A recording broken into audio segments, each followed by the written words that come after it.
নবী করিম সাল্লাল্লাহু আলাইহি ওয়াসাল্লামের 7টি সোনালী ফরমান, যা প্রত্যেক মুসলমানের জন্য জানা ফরজ। নাম্বার 1, তুমি নুজুমের কাছে যেও না, অর্থাৎ জাদুটোনা থেকে সম্পূর্ণ দূরে থাকো। নাম্বার 2, আনন্দ সমূহকে শেষ করে দেয় এমন জিনিসকে বেশি বেশি স্মরণ করো, আর তা হলো মৃত্যু।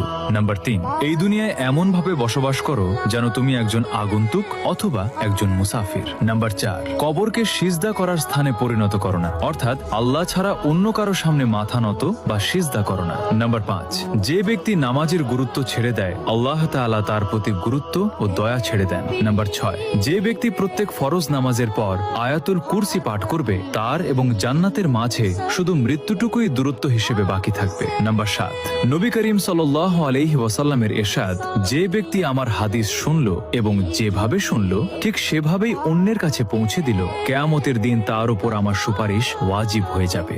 ভিডিওটি ভালো লাগলে লাইক, শেয়ার